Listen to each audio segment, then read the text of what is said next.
Excellencies, ladies and gentlemen, colleagues and students, welcome to the fourth lecture of the high-level transatlantic lecture series launched this spring by the America-Europe Fund and the Leuven Center for Global Governance Studies at KU Leuven. My name is Carrie Ottoburn, and I'm pleased to serve as moderator for today's discussion. Today's lecture will focus on the European Union and the United States' foreign policy approaches to promoting human rights abroad. After several years of moving apart in human rights, are the European Union and the United States like-minded actors once again, as the title of today's lecture asks? Before we dive into today's topic, allow me to briefly say a few words about the new America-Europe Fund at KU Leuven, which is coordinated by the Leuven Center for Global Governance Studies. The fund was established to contribute to a better comparative knowledge and understanding of and stronger mutual relations between the US and the EU, including Belgium as the home of the European institutions and NATO. To this end, the fund promotes academic cooperation, exchanges, programs, and research at KU Leuven, aimed to strengthen comparative knowledge of American and European societies. The fund also initiates cooperation and exchanges between the US, the EU, and Belgium and its regions in the fields of education, science, business, culture, diplomacy, and policymaking. Within this context, this transatlantic lecture series is designed as a dialogue between a distinguished American and European speaker to gain an understanding of the perspective of both sides on important challenges and to understand where there is common ground and where perspectives may differ. The lecture series is called The United States and the European Union, A New Momentum, and is meant to explore whether the new administration in the United States presents an opportunity to renew the transatlantic relationship. Today, we will focus on the approaches taken by the United States and the European Union to the promotion of human rights abroad. Though the European Union and the United States have long shared a commitment to fostering human rights around the world, which is manifested in a variety of instruments and policy decisions in both domestic and foreign contexts, the approaches taken by each actor in this regard have often varied, and in more recent times even diverged in both policy and practice. But now, with new administrations in place, how might the approaches of each actor evolve in the coming years? Are there new prospects for cooperation on human rights? Today's dialogue will address these questions and more. And on that note, I'm pleased to present our distinguished speakers. Ambassador David Scheffer was U.S. Ambassador at Large for War Crimes Issues, as well as former UN Secretary General Special Expert on UN's assistance to the Khmer Rouge trials. He is Global Law Professor at KU Leuven this term, and is Clinical Professor Emeritus and Director Emeritus of the Center for International Human Rights at Northwestern University's Pritzker School of Law. Ambassador Scheffer is a visiting Senior Fellow of the Council on Foreign Relations and Vice President of the American Society of International Law. He received the Berlin Prize in 2013. Professor Jan Wouters is full Professor of International Law and International Organizations, Jean Monnet Chair ad personam of European Union and Global Governance, Director of the Institute for International Law and of the Leuven Center for Global Governance Studies at KU Leuven, and President of the University's International Policy Council.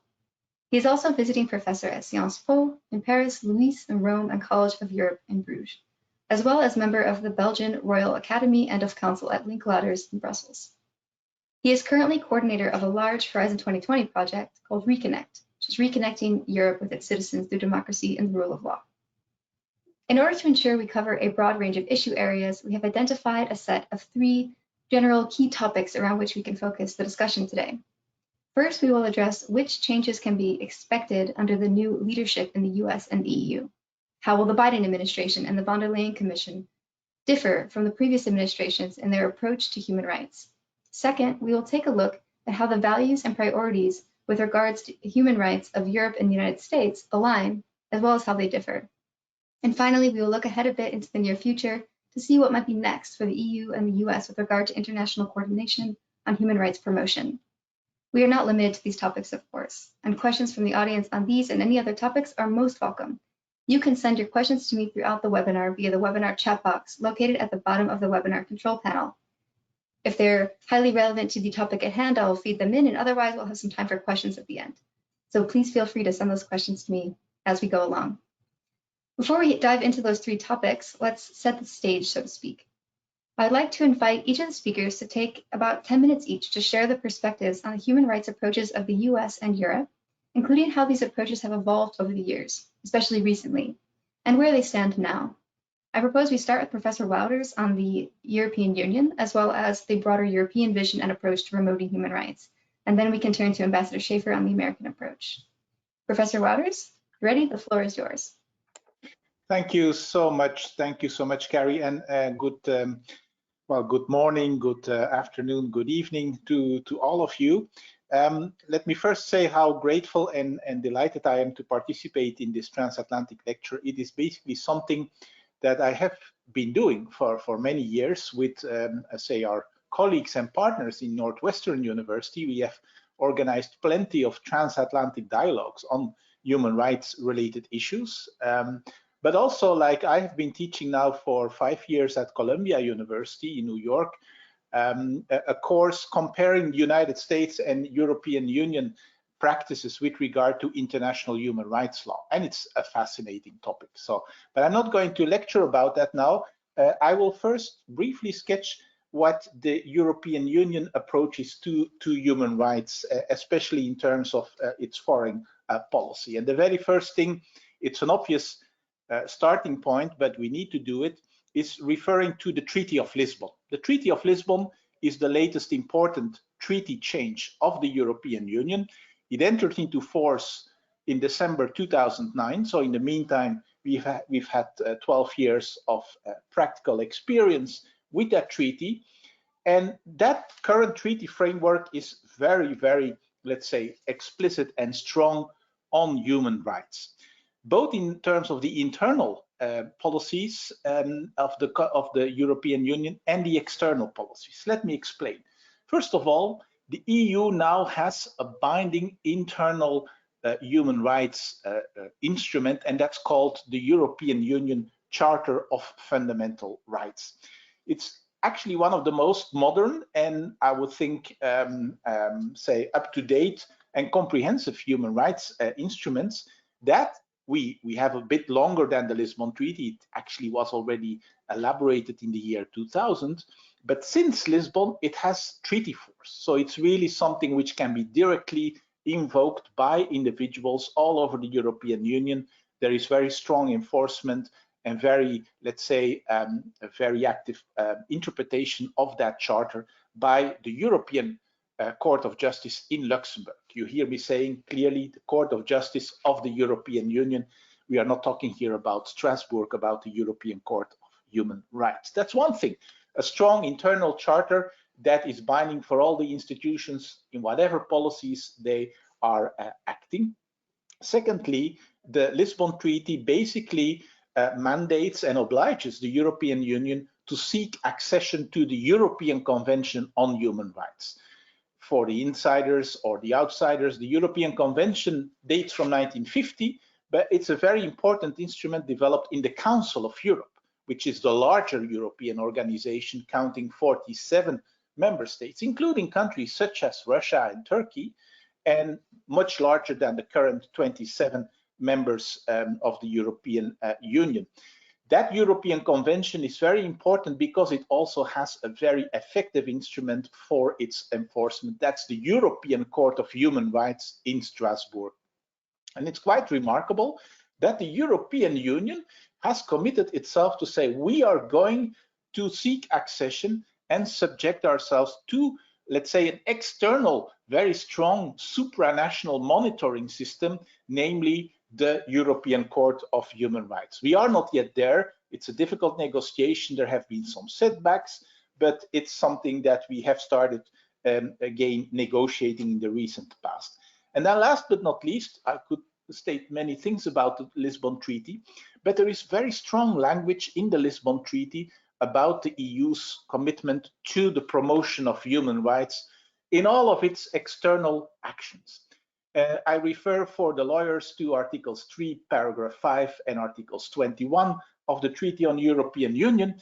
To quote from the latter provision, the EU is committed to promote the so-called universality and indivisibility of human rights in all of its external actions and policies. And when I say all, this goes from the traditional areas such as common foreign and security policy to development cooperation, humanitarian aid, and very importantly, because that's a very powerful competence of the EU, the trade policy, the common commercial policy of the European Union. So in all of its external actions, the EU now has a constitutional obligation to promote human rights. And you hear the language for the people who know a little bit the United Nations discourse when I mentioned the quote, the universality and indivisibility of human rights. Most of them will say, aha, that's a reference to the Vienna Declaration. Remember the Vienna World Conference on Human Rights, which highlighted indeed the universality and indivisibility of human rights. The fact that it is written in that way in the EU treaty also shows that the EU does not want to promote its own values or its own rights approaches, but wants to basically share and promote the universal human rights agenda with other countries. And now I go a little bit to the operationalization stage. Since the Lisbon Treaty, indeed, this has been done in a quite remarkable and comprehensive manner by the Council of Ministers of the European Union, which has in 2012 adopted the so-called strategic framework. And every 4 years now, the third action plan is already being approved. It was approved in November last year, an action plan on human rights and democratization. This one is for the period 2020-2024, where indeed the EU has great numbers of operational action points in its external relations. How does the EU do that? Well, it does that largely through its worldwide diplomatic network. It's one of the unique features of the EU that it has a worldwide diplomatic network of European Union delegations, actually embassies, more than 140 all over the world. And those delegations, very often in close cooperation with the embassies of the EU member states themselves, will do all kinds of things. Human rights dialogues with over 100 countries elsewhere in the world. There are the so-called preferences, trade preferences. We call these GSP, the Generalized System of Preferences, where with human rights conditionality, we give market access benefits to countries, to developing countries. We have labor rights provisions in free trade agreements. In fact, earlier today, I spoke to another audience about the new China-EU investment agreement, the so-called CAI, which also has some provisions with regard to labor protection, a very hot topic, as you can imagine, in the relationship with China. But also, as we will see a bit later in our talks today, the EU is a very active actor in the multilateral human rights organizations, from the Human Rights Council in Geneva to the UN General Assembly's Third Committee in New York, and also in engaging with other regional organizations active in the area of human rights. Think of the Organization of American States, think of ASEAN, the Arab League, and even the Organization for Islamic Cooperation. So indeed, there are many actions going on. There are large budgets also and projects being used. In fact, the EU is funding hundreds of projects every year elsewhere in the world to promote human rights and democratization. So as such, this is actually a quite serious thing. I should highlight, of course, if I may, at the very end of this introduction, some challenges and problems. As you know, a typical problem or challenge for the EU is what we call the capability expectations gap. Yeah? There are a lot of expectations being raised by the Lisbon Treaty. Remember all that explicit human rights language. And we are not always able to follow through in all of our policies. First of all, I should also mention that the EU, in terms of legal competences, does not really have fully fledged human rights competences. So the EU must exercise its existing powers, which are still mainly socio-economic policy and lawmaking powers, through a human rights lens, but it cannot, for instance, adopt fully fledged human rights legislation at the European level. That's one shortage. There is the other kind of problem that when we act in the foreign policy field, the so-called second pillar or the common foreign and security policy, we are still a rather intergovernmental organization where you need the unanimous support of the 27 EU member states. And you can imagine what this means. When you have the unanimity requirement, every single member state could block the process. And this happens from time to time, much to our frustration that if the EU wants to take quick actions or sanctions against a particular third state where human rights are being violated, the recent example was of Belarus, with their last elections. It took a long time because there was one member state making a problem. Similarly, very recently, Hungary blocked the delivery of a critical statement in the United Nations with regard to the human rights record of China. Yes, this can happen because individual member states still have a veto right. And so that unanimity rule for a bloc of 27 countries is, of course, a very serious challenge on which there are a number of suggestions and proposals right now to try to overcome it, but it's a very difficult kind of act. And then last but not least, throughout all of these policies, we have lots of consistency or coherence challenges. We are often criticized that the EU has not always the same standards for the same policies. That, for instance, when we had the migration crisis in 2015, 2016, we did a rather controversial pact with Turkey, the so-called EU-Turkey statement of March 2016, where in fact I would say human rights were not the main preoccupation of the EU. It was mainly about making sure the migration inflow would be stopped and Turkey would play a very important role in that respect. But there has been severe criticism of the whole question of the rights of refugees and human rights. And I'm afraid there can be other examples given of this kind of, double standards, or at least lack of consistent application of human rights throughout all of the external actions of the European Union. I'm going to stop here. Thank you very much. Thank you, Professor Wouters, for covering so much ground in just a short 10 minutes. Thank you very much for that. I will now pass the mic to Ambassador Scheffer. You have the floor. Thank you so much, Carrie, and it's a tremendous pleasure to be here with Professor Wouters, who I've known for so many years, and it's impossible to keep up with his scholarship and multiplicity of responsibilities on the European continent as well as here in the United States. So it's a great privilege not only to be with him, but I think for the audience to recognize his presence here with us. I think from the United States point of view, remember, we're a single country.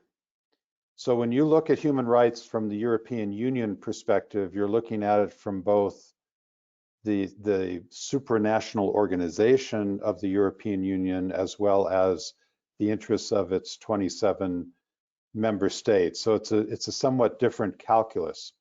If one were to, in a very short period of time, describe the US approach to human rights on a general scale, you usually would start with, well, we have a constitution that is the bedrock of how we develop human rights. Now, when we speak of human rights in the United States, we typically start with the term civil rights, and then it kind of gravitates to human rights principles, and people describe the human rights principles within a civil rights context. But the terminology here in the United States is quite generally civil rights rather than human rights. That being said, remember that the Constitution's first amendment to it was the Bill of Rights. And it's within the Bill of Rights of the US Constitution that we sort of ground so much of what is regarded as human rights. And that means that our courts, particularly our Supreme Court as the final arbiter of these issues in the United States, is constantly interpreting the Constitution and the Bill of Rights. And that leads to all sorts of different methodologies that arise, whether one is an originalist looking at the original intent of the framers, or one is looking at it from a more contemporary perspective of how do these words in the Bill of Rights, how are they translated into modern circumstances? That's a tension in our courts constantly between the originalists and the modern interpreters of the Constitution and the Bill of Rights. I say all of that just to emphasize that that's where so much of the activity in the United States is grounded. It's not grounded in treaty law. Now, we have treaty law. We also have treaties that we're not parties to that are part of the debate in this country. But when you really come down to defending human rights on US territory, you're generally speaking about a domestic system of law grounded in the Bill of Rights.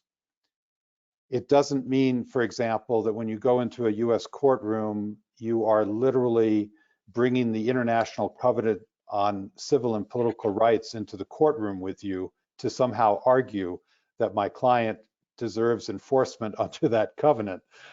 It can become part of the dictum of the judgment. It can be part of the consideration that the judge uses, but it's not as if it's the central core claim for one's protection of human rights. Rather, you approach it from generally a civil rights perspective in our courtrooms. Now, the United States, and we'll probably get into this later, we have so many issues swirling around in our own society right now that are deeply relevant to human rights, that we have a lot of work to do here at home. And so we're using our domestic legal system, both at the federal level and at the state level. One should never forget that state constitutions have their own sort of rights built into them. And so at the state court level, one is always looking at that issue as well. So there's a lot to work with domestically, but there are also a lot of gaps domestically. And there's a lot of precedent domestically that requires both our lawmakers and our courts to constantly be reviewing and amending our domestic civil rights laws so as to keep up with a growing awareness of the importance of human rights, particularly when one is looking at women's rights and, of course, at racism. These are large legislative initiatives domestically, but they don't, while they will draw upon the Universal Declaration of Human Rights and other treaties occasionally, again, I say it's a very domestically oriented approach to the protection of human rights. That being said, when we look overseas as a country with respect to the protection of human rights, we have done so throughout our post-World War II history, essentially through a United Nations prism, as opposed to a kind of a multilateral treaty prism, although they're there. But the point being that I think if one were to look back at our history for those years, typically the government is using, and NGOs in particular, are using UN bodies generally in order to try to advance the protection of human rights.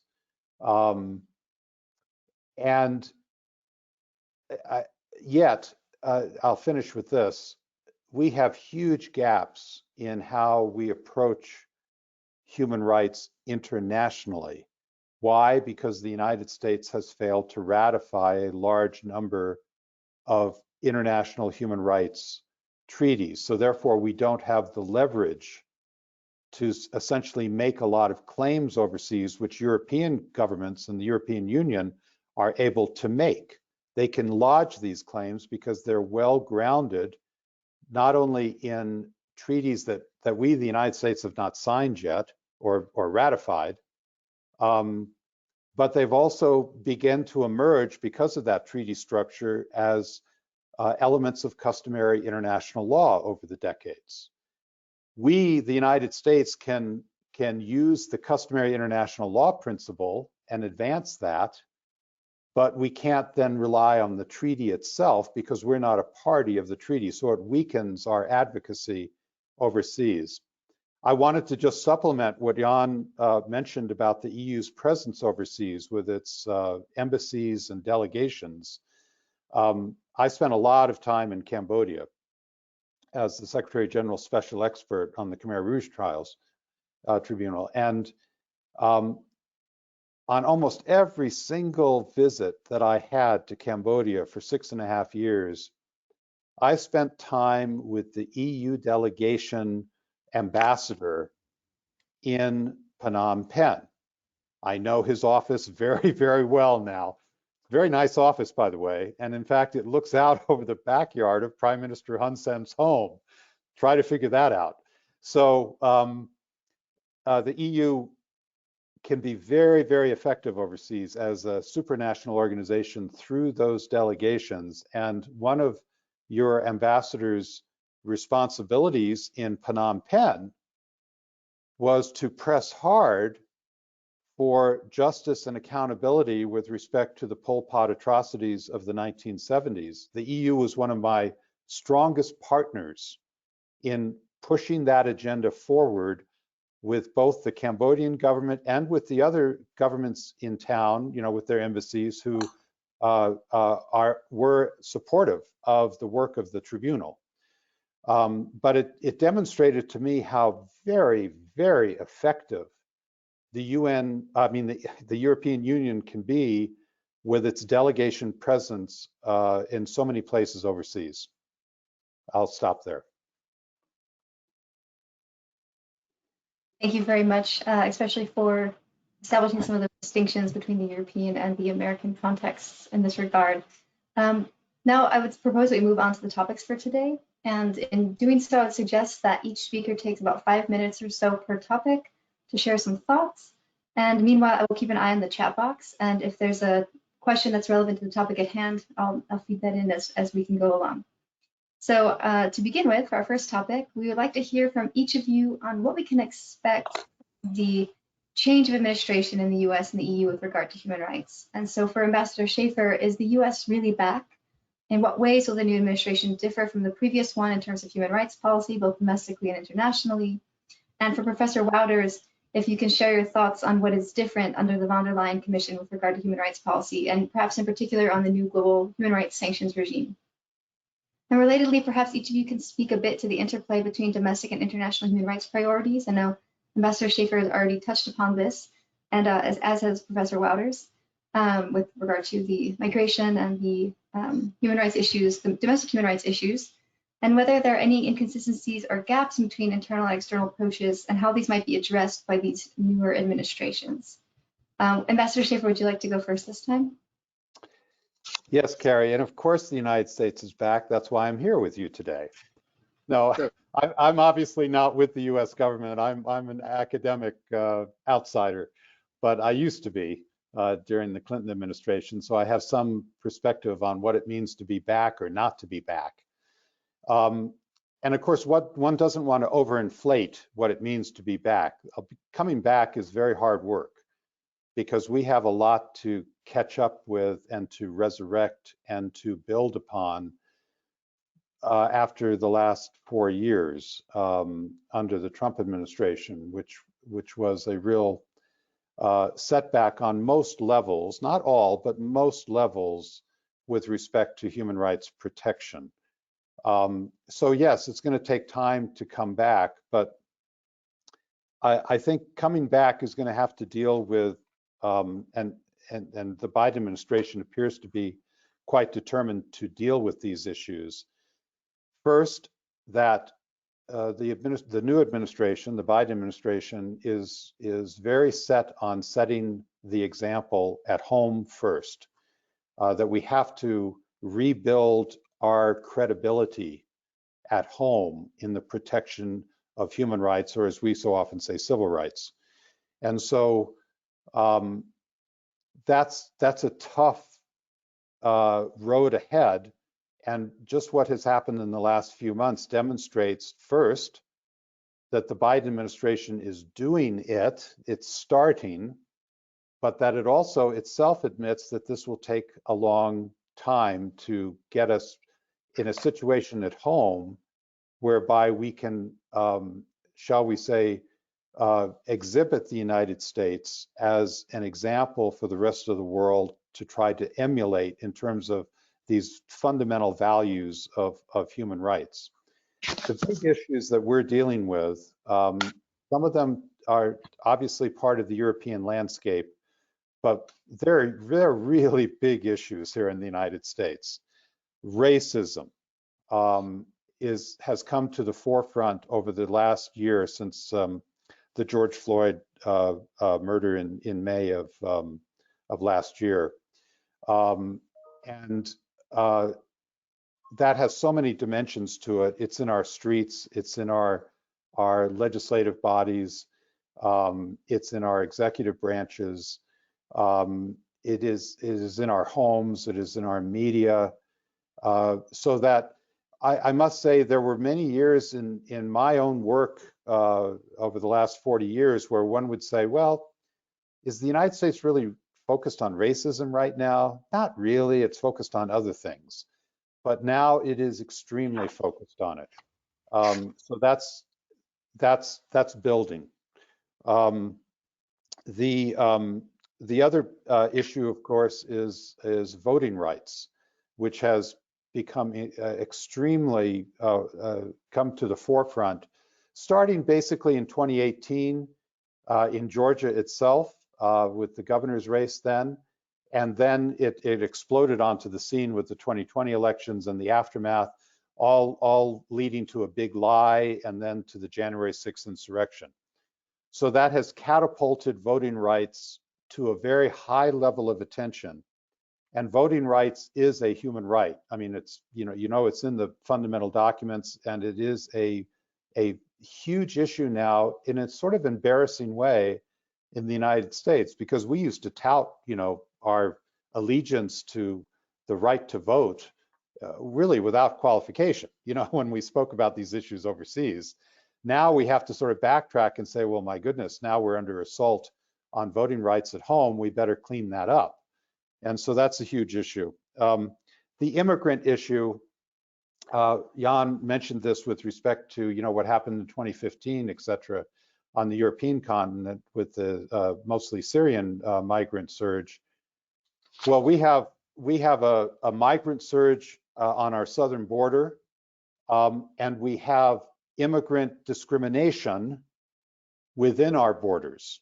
Particularly the Asian Americans are now being hit hard with discriminatory attitudes and assaults, etc.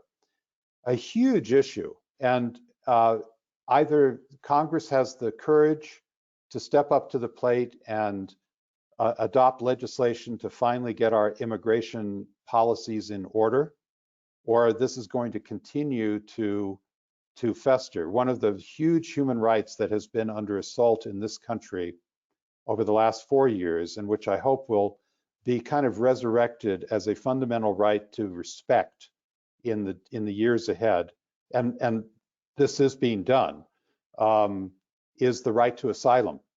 It's almost as if in the last 4 years, the right to asylum was literally thrown into the garbage can, literally.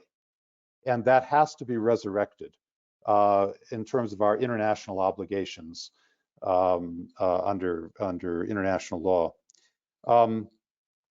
So I think I will probably stop there. There's so much more that could be said, but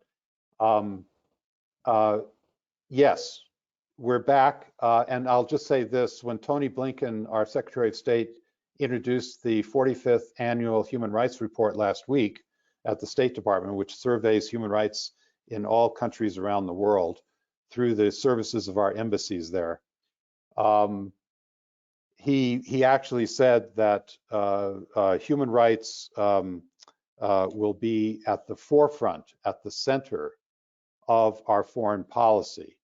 That hasn't really been said that way since the Jimmy Carter administration of the late 1970s, when he essentially said it that way, President Carter. Now, Secretary Blinken has done so, obviously with the blessing of President Biden to do so. And that resonates when your top guy, Secretary of State, puts it that way. That's extremely important. I mean, my boss in the Clinton administration was Madeleine Albright as Secretary of State, and we all knew of the importance she put on human rights, and it influenced decision-making throughout the department. Well, I think that has come back now, that everyone has to factor it into their policy making within the State Department and through our mission to the United Nations. Thank you very much, Ambassador Scheffer. Now we'll turn to you, Professor Wouters. Well, there are so many things to be touched upon, of course, but let me start with, let's say, the current European Commission, because that's a little bit our executive, as you know. Started the von der Leyen Commission, headed by Ursula von der Leyen, the first female president of the European Commission.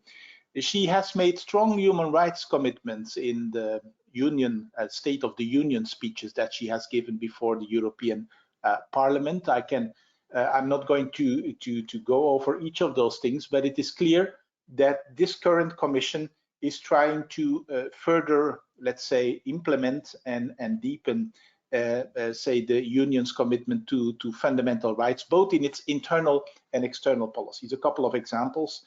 The European Commission has, in the meantime, already adopted the so-called global or gender equality strategy in March of last year.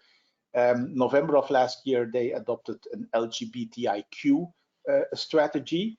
They have a strategy of further, let's say, fostering and implementing the EU Charter on Fundamental Rights that I have already mentioned, but that is still meeting some challenges because the Charter is not very widely known, and the Commission is now very strongly committed to making that much more a reality.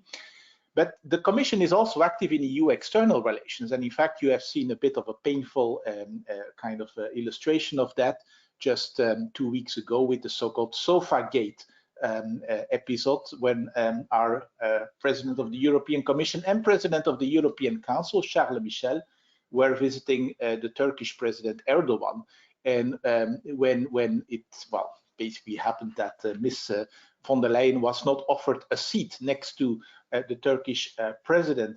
Now, what is interesting is that precisely at that meeting, Commission President von der Leyen was basically there to discuss with Turkey the very recent decision of President Erdogan to withdraw Turkey from the so-called Istanbul Convention, the convention that is about, say, the fight against domestic violence against women. And so it's very clear she wanted to give a strong message that human rights are an integral part of the relationship between Turkey and the European Union, and that you cannot really play with that. And so there are many other illustrations you can give, but I would like to point to some of the challenges and some of the inconsistencies, because first of all, it happens that the EU contradicts itself. Let me give a couple of examples. Well, the typical example, the fight against terrorism. We have all had to deal with terrorism. We could spend an entire dialogue session about, say, how the United States deals with terrorism and how the EU copes with it. Generally speaking, we have more of a criminal law approach than the US administrations, at least some of them. But it is true that even in our approach, human rights have suffered, and personal freedoms, especially in the context of criminal trials, have suffered from that. Similar issues, similar challenges present themselves when it is about surveillance and security actions, and the whole question of privacy. We pride ourselves as Europeans that we have a strong protection of personal data, the GDPR, the General Data Protection Regulation, but we're not always consistently implementing that GDPR, and it triggers quite a number of complexities in our relationships with some of our international partners. I mentioned already the EU-Turkey declaration. In fact, it's indeed an illustration of this tension between a more, say, security-based approach to migration, keeping migration flows under control, making sure the borders of Europe are more solidly protected, and so on, and the actual protection of human rights. But we also have other challenges. If you mention, say, external relations, the EU is usually rather quick to condemn other countries for human rights violations. We now also have a system of the possibility of taking sanctions against individual officials or persons of other, the political responsibilities in other third countries that committed human rights violations, our own European Magnitsky Act. But to be very honest, we're very quickly speaking out on the international level. But when our own member states are violating fundamental rights internally, there's often a problem for us to act. There is a whole debate currently still going on with regard to the, let's say, the backsliding on the protection of the rule of law in a number of our member states. There, the European Commission has taken action, but I have not seen that much action, or at least not at the same level of visibility with regard to fundamental rights violations. And this is something which our, let's say, third countries from time to time criticize us for. I know that the EU also tries to have some kind of a human rights dialogue with Russia, which is not an easy matter to do. But Russia, when it comes to that human rights dialogue, has prepared its own report of EU human rights violations. And, you know, in that respect, also when there is a human rights dialogue with China, it can very easily be said, well, look at your individual member states. They're violating or they're discriminating Roma populations and so on. What do you do about that? And that's very difficult for the European Union to tackle, because very often those things are outside of its grasp. It doesn't have the legal powers, the competences to tackle all of those internal fundamental rights violations. Also in the external relations, there are all kinds of challenges. Let me give you one example: enlargement. When we were enlarging, and we're still enlarging, we still hope to bring in countries, especially from the Balkan and so on, into the European Union. You can imagine what an incredible challenge this is to steer those countries into full compliance with human rights standards. We have an important instrument for that, because enlargement, yes, it's an enormous kind of process, and the European Commission can really insist on those countries that they improve their human rights, their rule of law, democratic records, and so on. But there are a couple of issues here. First of all, between just signing up to a human rights protection treaty and really protecting human rights on the ground in such a future member state, there's a huge difference. To what extent is it just appearances, and are realities on the ground still very different? But there is another problem which we are still witnessing today, that is, once you're in as a member state, the mechanisms are not there anymore to discipline you when you are violating fundamental rights.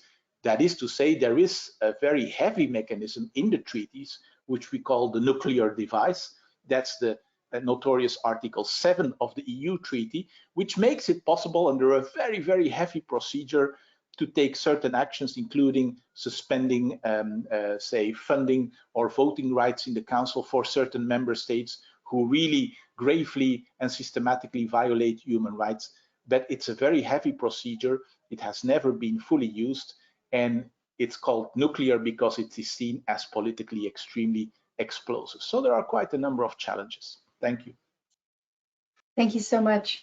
I think I'll bring here two questions in that we received from the audience. The first for both of you, from Monica De Silva, who we already mentioned gender equality a bit. Professor Wouters just has done so, but she's asking if you believe that the change of administration in the US and in the EU with the von der Leyen Commission will reshift relations on gender equality between the EU and the US in multilateral fora and beyond.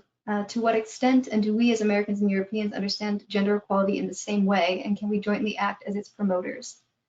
And then as one for Ambassador Scheffer, with regard to the International Criminal Court, after taking back the travel ban against the general prosecutor, do we see any positive developments in the Biden administration to move forward with ratification of the ICC? So we'll put those two questions out there, and whoever wants to go first, it's David, are you willing to go first? Sure, yeah, and I'll leave the first component question to you, Jan, and take the question directed to myself. Sounds good. The International Criminal Court is one that I could spend a few hours on with you in terms of your question. So I'll have to be extremely brief on this. First of all, be aware that the travel ban and the underlying executive orders related to that travel ban have now all been rescinded, as you all probably know. This happened a couple of weeks ago after a long journey by many of us in this country to get it rescinded ever since last June of 2020. And it was a very sorry chapter, which we all, I mean, my colleagues and I, who try to respect the principles of international criminal justice, fought a long battle with. And in fact, I was seeing concern just a few weeks ago, you know, why hasn't the Biden administration rescinded the travel ban yet? It was supposed to possibly be in the first week of the administration, et cetera. But it finally was accomplished. And I trust that it will establish a new foundation of consultation and of sort of collaboration at times between the United States and the ICC in the same manner that one saw that emerge during the Obama administration. There came a point during the Obama administration when I wrote a piece, you know, sort of arguing that the United States has almost become a de facto member of the ICC because we're trying to do a lot of things with the court that are in our interests, and the Obama administration was pursuing that through the vehicle of the ICC, and that's good. That's good to build those connections between the United States and the ICC. That all collapsed, of course, under John Bolton and Trump over the 4 years of the Trump administration.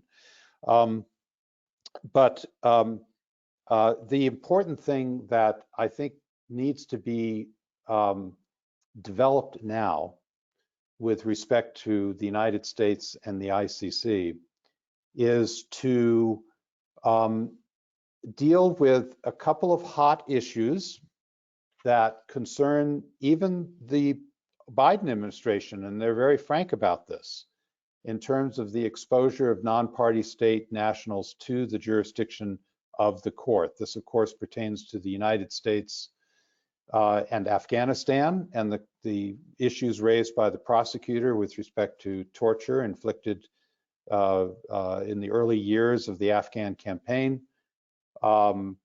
And of course, it concerns a very strong US ally, Israel, and its relationship with the Palestinians and what is under investigation on that front at the ICC, with Israel not being a state party and therefore the United States embracing the Israeli argument regarding the non-applicability of the court's jurisdiction to non-party state nationals.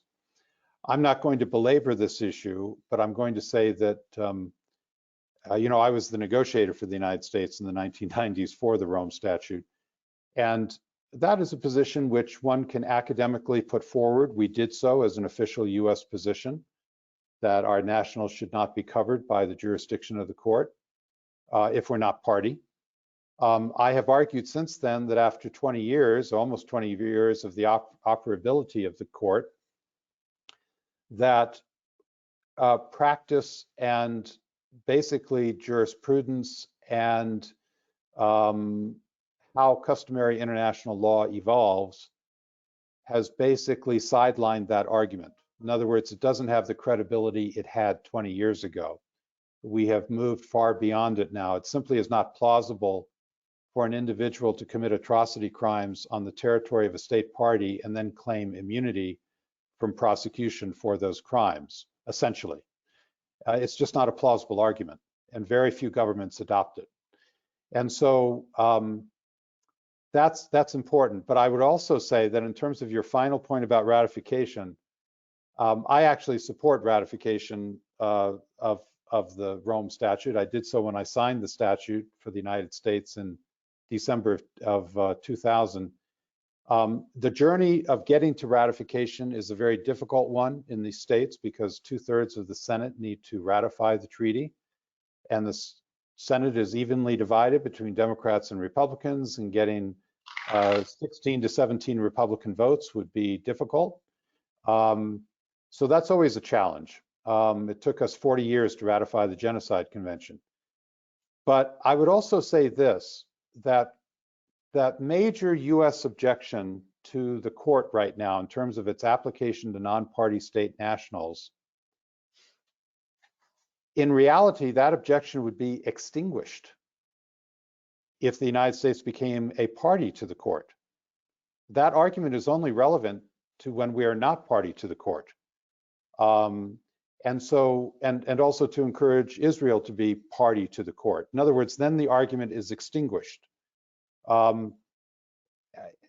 So I think for those in the United States and Israel and elsewhere who want to argue this non-party state national, immunity argument, essentially, you're basically arguing that the state should never become party to the Rome Statute. I mean, if you really want to press your argument to its endpoint, it's a vehicle for basically arguing, no, we don't ever want to be part of it, because we don't ever want to be subject to these principles of international criminal justice.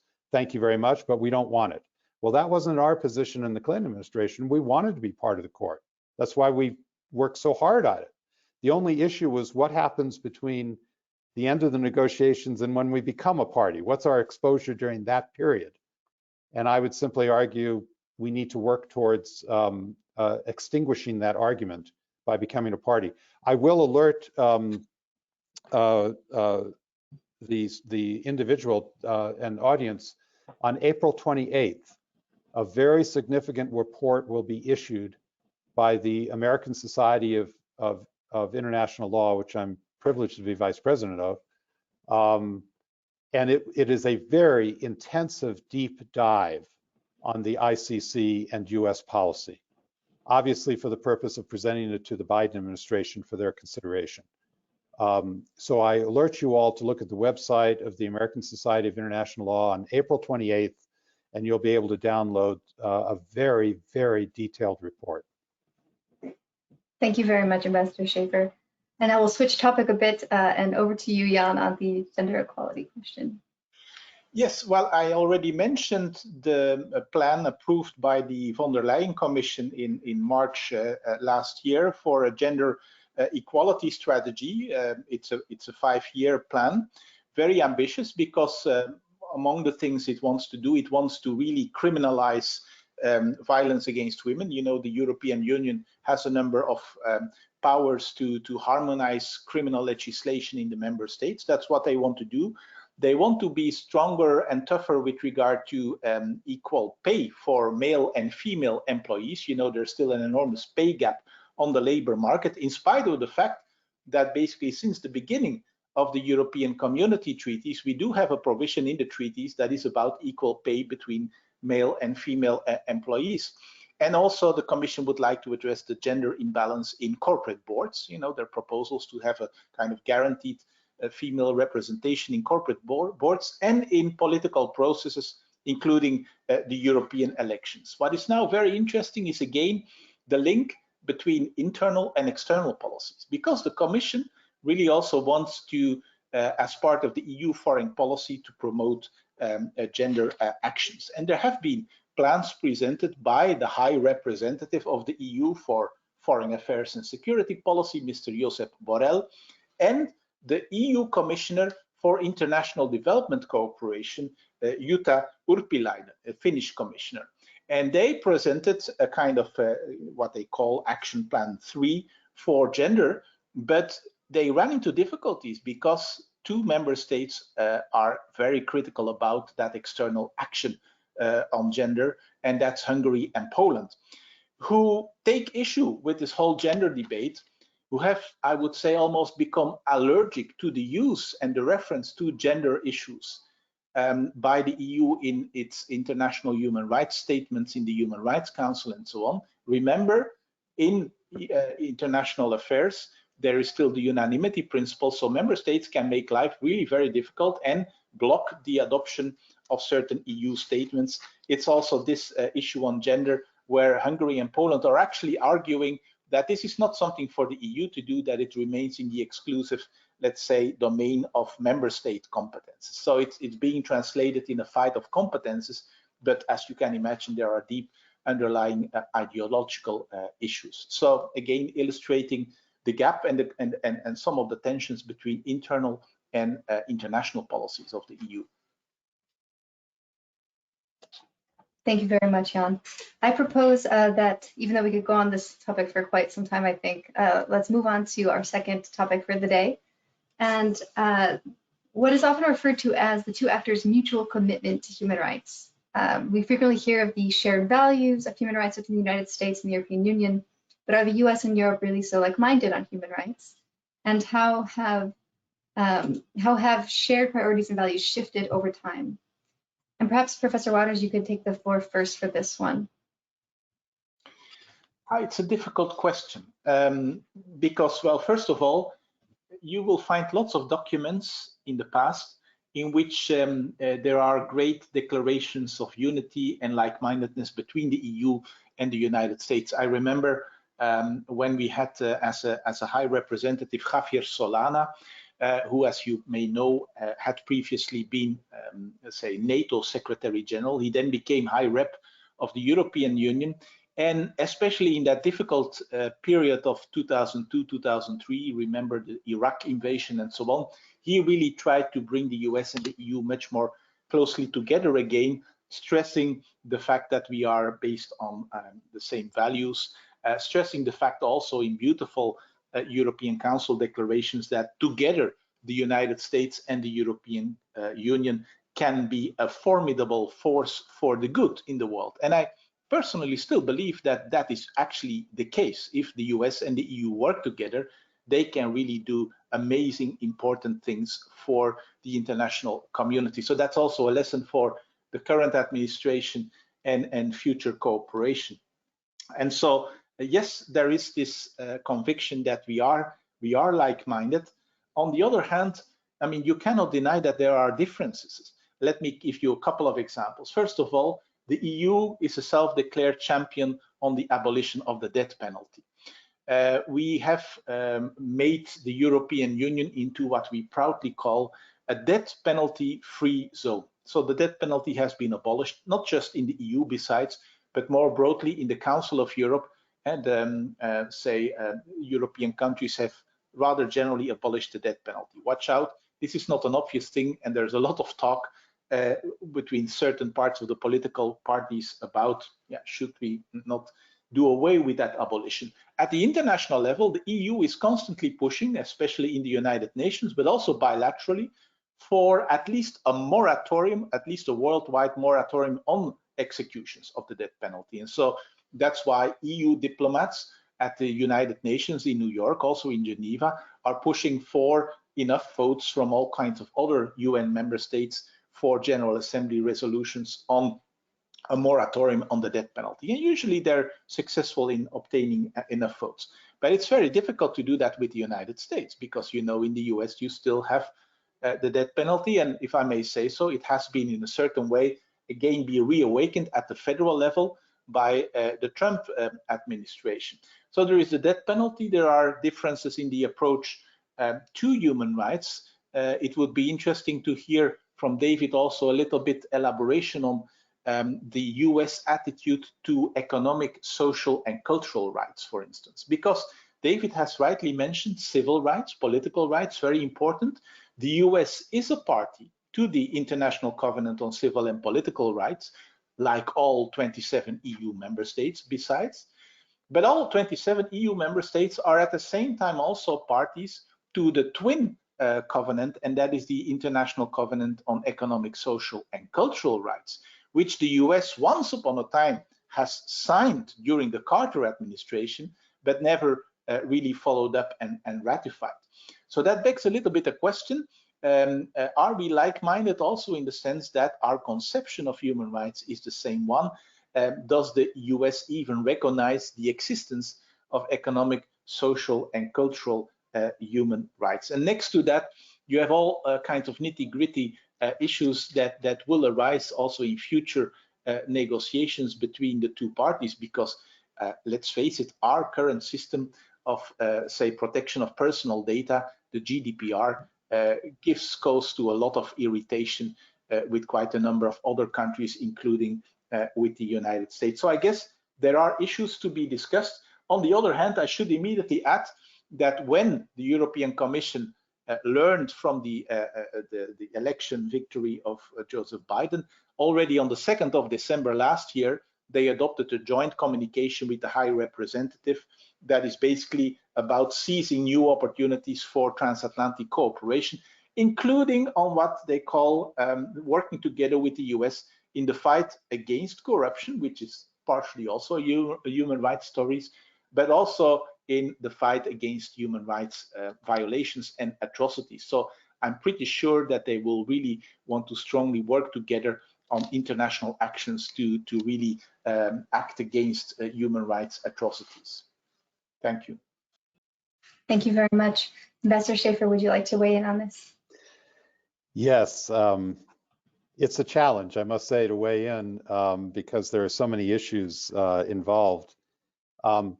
Let me just generally start by saying that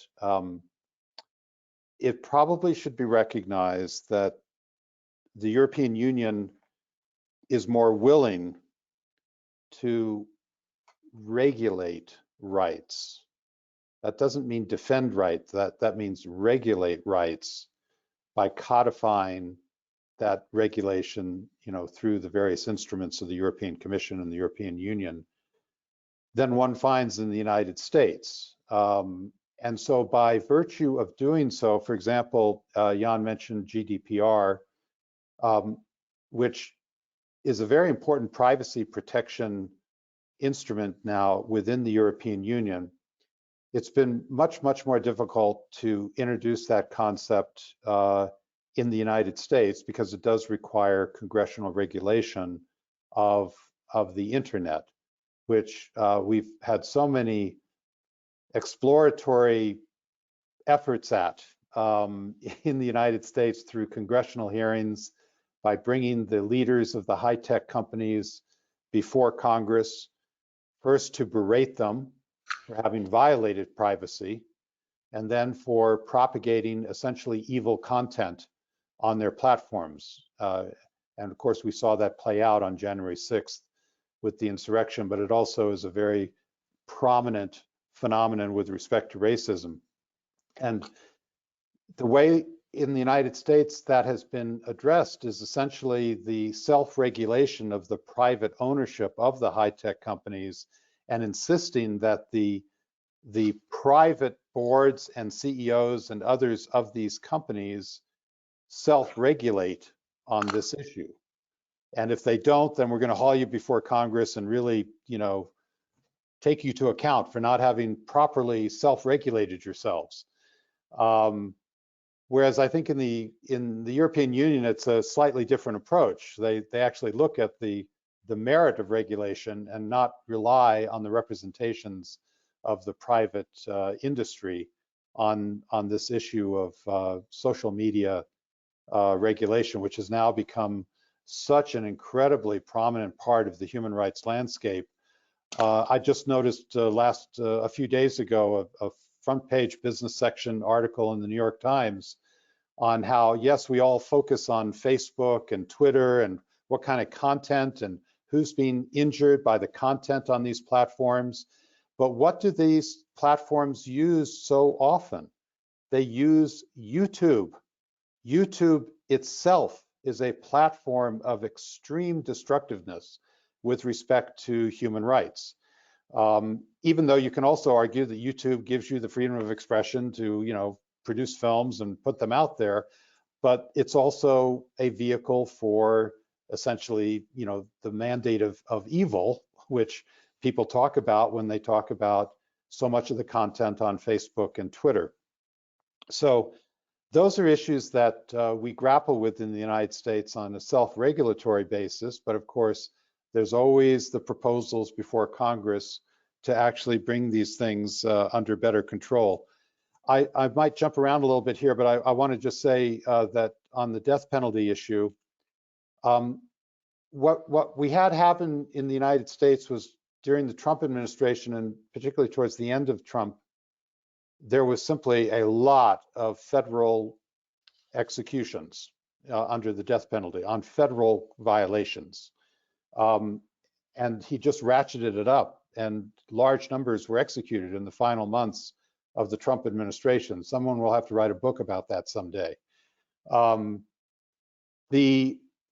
the good news out of the United States is that the states continue to move forward to actually eliminate the death penalty. And the latest one is the state of Virginia, which used to actually have the most executions. Everyone thinks it's Texas, but actually there was a period of time when Virginia was the top execution state. And it actually led to a very famous International Court of Justice advisory opinion many years ago. But Virginia now has eliminated the death penalty. So state by state, the job is somewhat getting done. It's not being done at the federal level. There's still the death penalty at the federal level for federal crimes. And so that continues to be a huge area where the United States is very much behind. But I think it should be recognized. I have my own experience with this as a diplomat. The United States is not trying to press for the death penalty outside of its own borders. It's not trying to lobby that issue, as far as I know. It's very much an internal issue of the death penalty, and we still have a long way to go on it. Can I just mention two other points? On the International Covenant on Economic, Social, and Cultural Rights, that was signed under the Jimmy Carter administration. It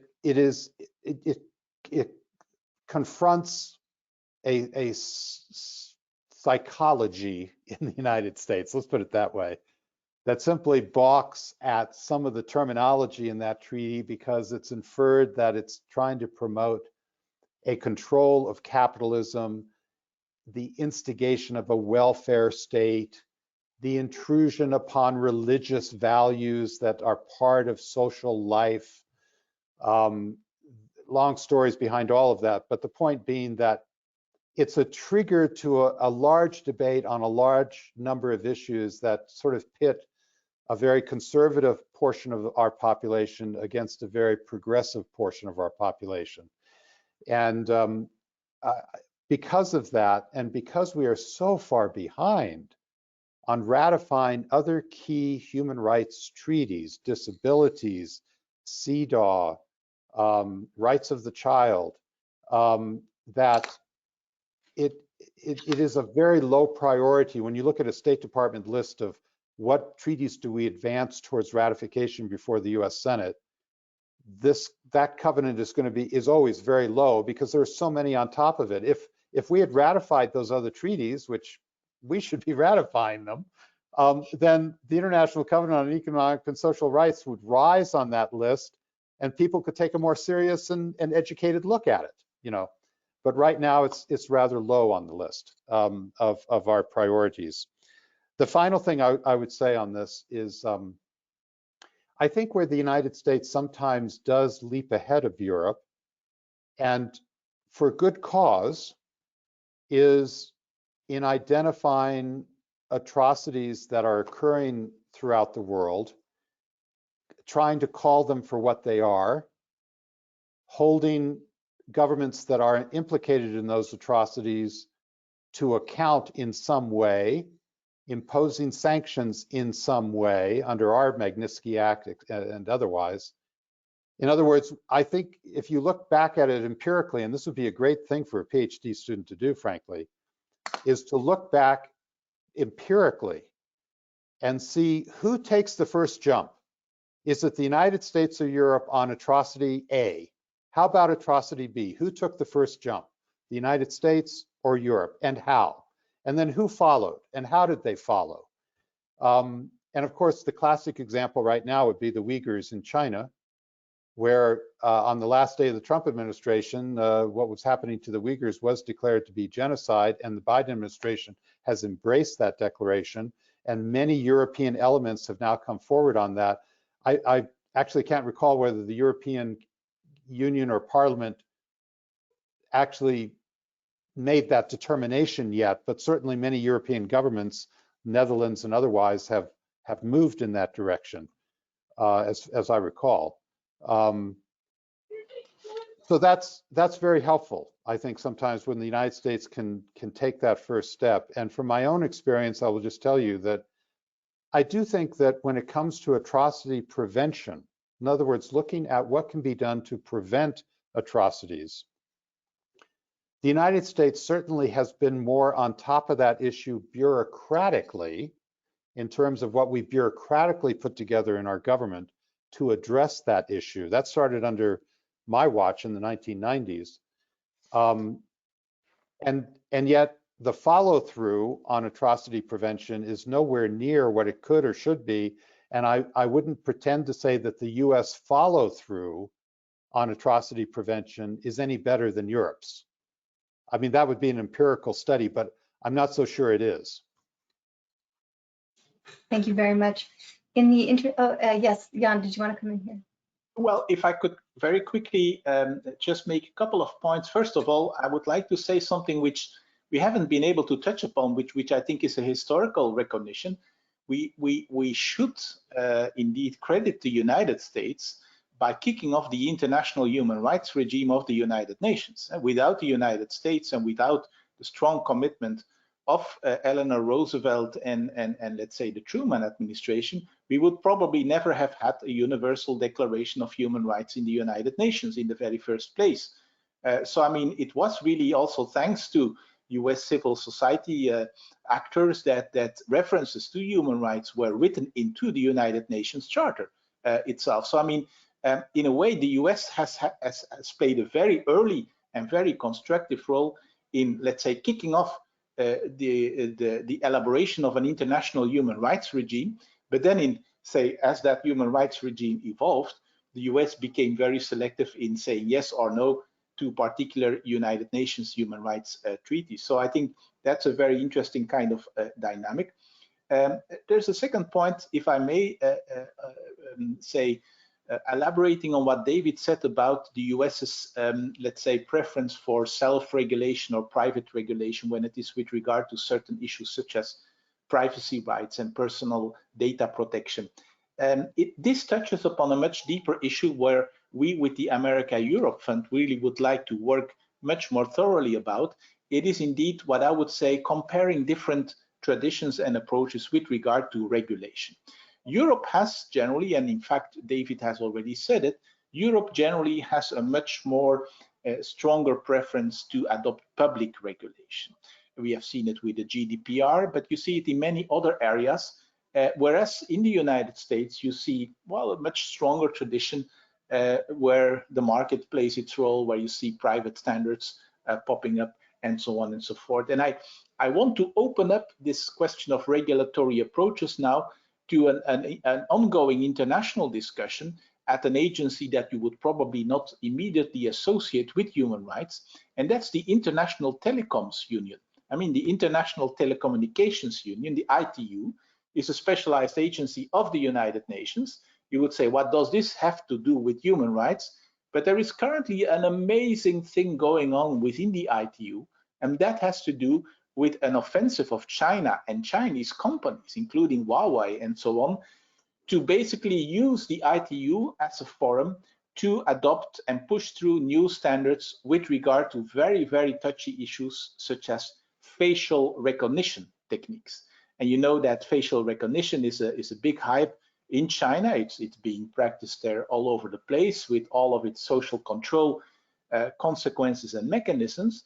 It's something which I mean, China has now in a certain way discovered the UN as a place to try to impose or to influence its standard setting process with the Chinese vision on particular things. Facial recognition in the ITU, new language on human rights in the UN Human Rights Council, and so on and so forth. And what is so interesting is that we see that the Europeans now in the ITU are really scrambling to gather and to get together in order to oppose this movement, referring inter alia to the total incompatibility of those facial recognition techniques and practices with inter alia the GDPR. So I mean, like there you see now in the United Nations fora, there's an interesting battle with regard to regulatory standards involving a new player, a new kid on the block, in this case, China. So maybe a last point on accountability for atrocities.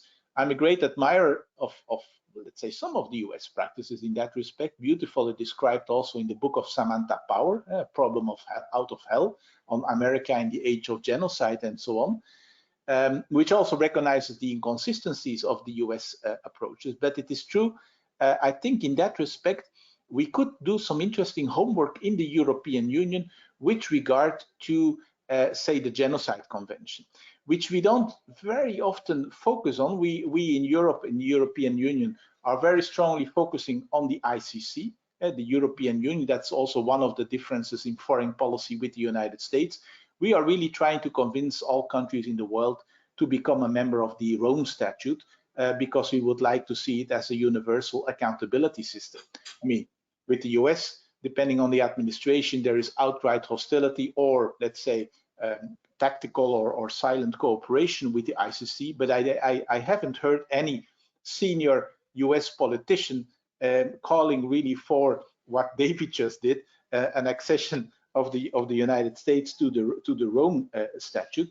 We in Europe will talk a lot about the Rome Statute. We are strong defenders of the Rome Statute, but at the same time, we also notice that the ICC is not really delivering, and it's a very, very serious problem. Multilateralism in the field of international criminal justice is not really doing a great job today. And it's really something, I think, that if the EU-US human rights agenda comes about, we have to tackle this. We have to really tackle the problem of the lack of effective mechanisms for the prevention of genocide. It's occurring time and again, the Uyghurs, but think again of the Rohingya in Myanmar and so on and so forth. It's occurring time and again, and we still haven't learned the lessons and the mechanisms that we have from the Genocide Convention until the responsibility to protect doctrine in the United Nations. They're simply not doing the job. So it's really also something for a transatlantic agenda, a stronger cooperation in the fight against human rights atrocities and the problem of impunity for those atrocities. Thank you. Thank you very much. We don't have too much time left, so let's move on to the third question already. And then if we have some time at the end, we can bring in some of the questions from the audience. Thank you for setting them.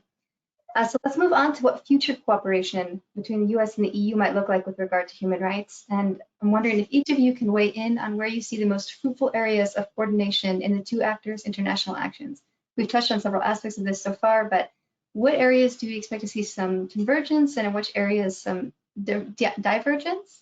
And if possible, if you could consider two of the following subtopics when formulating responses.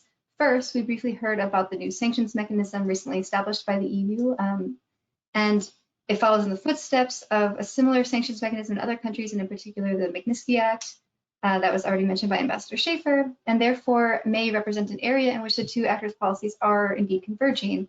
And perhaps each of you can weigh in on the possible implications of this and maybe some of the shortcomings of this approach.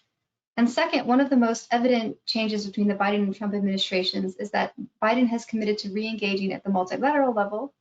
And can you weigh in on what this might mean for coordination and cooperation between the EU and the US? And going further, what this might mean for human rights cooperation at the multilateral level more broadly? And Ambassador Scheffer, if you could take the mic first this time. Yes, could you just remind me, what did I say we should address here? First there was sanctions, and then you said, I couldn't understand the word that you used there. Oh, with regard to the Magnitsky Act, or? Oh, Magnitsky, yes. Okay, sorry, it just didn't come through. Sorry. I was wondering what did you say? Yeah, okay, very good. All right, well, let's take these on sanctions. Clearly, a coordinated effort among the EU and the United States, where we now both have our own form of the Magnitsky Act that we're working with. And for your audience, remember that these are civil penalties. These are not criminal penalties that we're discussing under these acts. These are punitive civil sanctions that can be imposed against individual human rights violators in countries that are doing, that are violating the human rights either of individuals or groups of individuals. And that is something that has really sort of only really, been on a coordinating platform for a fairly short period of time, other than ad hoc coordination in the past. And it might behoove there to be sort of a regular consultative body of US and European officials who can survey the terrain of the sanctions regimes that each body is undertaking under their respective Magnitsky type acts, and coordinate on that, because it's so important and it's so politically explosive, particularly within certain governments that want to maintain very strong trading relationships, for example, with whether it be Russia, China, or some other country subject to this, but also countries that may feel that they are under military threat, such as Ukraine would be today, such as Taiwan would be today, such as Japan, from parties that are being subjected to these sanctions. And frankly, that coordination might also involve some consultation with the corporate leaders in our respective societies, because they will be hit with retaliatory actions, perhaps, when it comes to trade issues. So there has to just be a lot of consultation and coordination, but not to let that water down the purpose here, which is to literally do it, impose a sanction in response to a human rights violation. As for multilateralism, there are a few times that I can think of in American history when a new American administration has come in and used the word multilateral more often than the Biden administration within the last two and a half months. It is the coin of the realm in terms of their approach to foreign policy matters, in terms of coordination with other countries, working on our alliances, using our alliances and our friendships with, frankly, all of the countries of the European Union in order to build a group impact on such issues as the protection of human rights, but of course also many other issues that are within the realm of multilateralism, including arms control. So that is I'll just share with your audience the anecdote that back in the Clinton administration, in the very first year in 1993, we coined the term, because we believed in it, of assertive multilateralism. And the Republicans immediately shot back and said, oh, you mean you're talking about aggressive multilateralism? We don't like aggressive multilateralism. And we responded, no, actually the word is A-S-S-E-R-T-I-V-E, assertive. That is the word in the English language that we are using.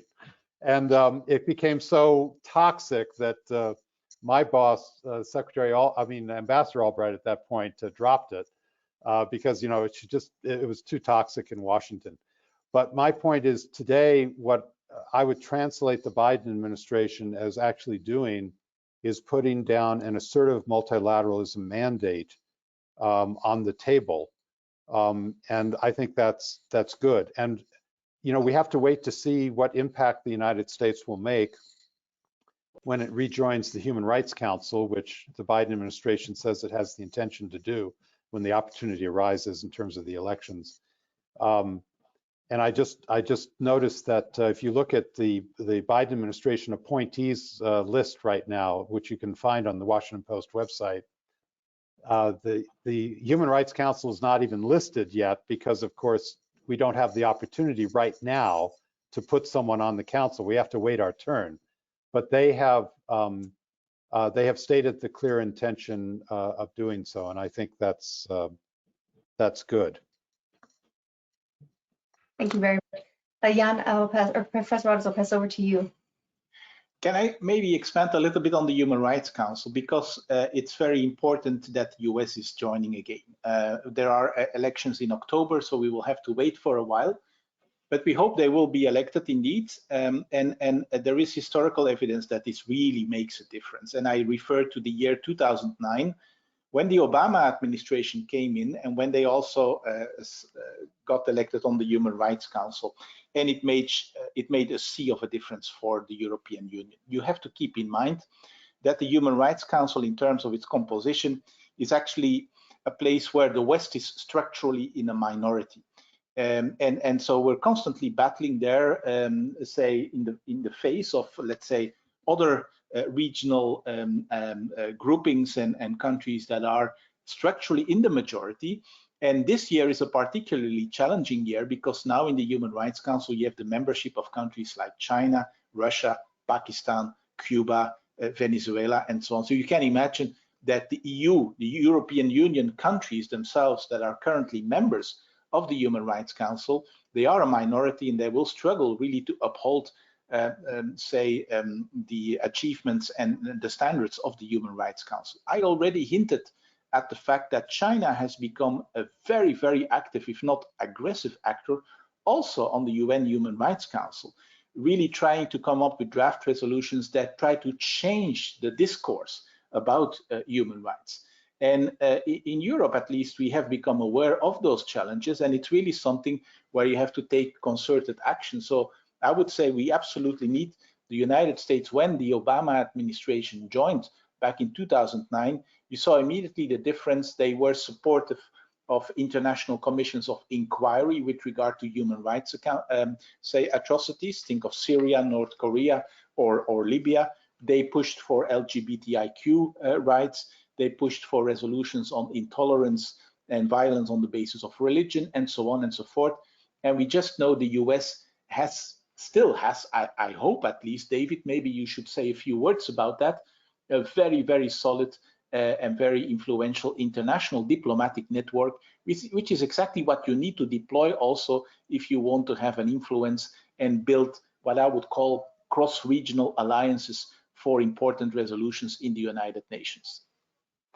Yeah, I will just quickly add, Jan, that our Foreign Service and the Foreign Service officers of it, I've worked with them very closely for 8 years, and it's just a pool of unbelievable talent and of skill and of great diplomatic savvy, shall we say. And I always found the interaction between myself as a political appointee and the Foreign Service to be an interesting one, because they kind of knew how to push me forward as a political appointee to sort of push the envelope. And then, of course, they were there to support me, which was always a fantastic relationship to have between the professional people and then the political appointees who press the issues forward. And we have those people in the State Department. Biden and President Biden and Secretary of State Blinken. I just noticed that the new director of the Foreign Service has just gotten through Senate, I think most of the Senate confirmation process. But their whole point is to rebuild the Foreign Service after the hit it took over the last 4 years, with many resigning under the Trump administration. And some of those people are coming back in. I think they will be enthused, frankly, to have something positive to do in multilateral organizations, as opposed to trying to push forward with negative agendas. It's a totally new ball game if you have a positive agenda to press for with some allies at your side. And I would hope that that will happen. And I trust the United States in October will be clearly putting forward itself for election to the Human Rights Council. Thank you both so much. I think we could go on for another several hours about these topics, and we have some more interesting questions that unfortunately I don't think we have time for today. But I would really like to thank our guest speakers for their very astute and thought-provoking contributions and this really excellent conversation that we have had. Before leaving you today, I would like to draw your attention to the next lecture in the America-Europe Fund Transatlantic series that will take place on the 23rd of April on space policy, and it's Cooperation or Competition in Space, an assessment of the US and EU models with Professor Henry R. Hertzfeld. And this will be followed by another in the series on the 12th of May with Professor Kim Lane-Skepola and Professor Gabor Halmai on democratic backsliding in the United States and Europe. You can find the registration details and more information on these events at america-europefund.eu. And thank you again, Ambassador Scheffer and Professor Wouters, for your insights today. And also a big thank you to the audience for joining us today and for engaging with your questions. Thank you very much. Thank you. Thank you. All Goodbye. the best. Bye. Bye.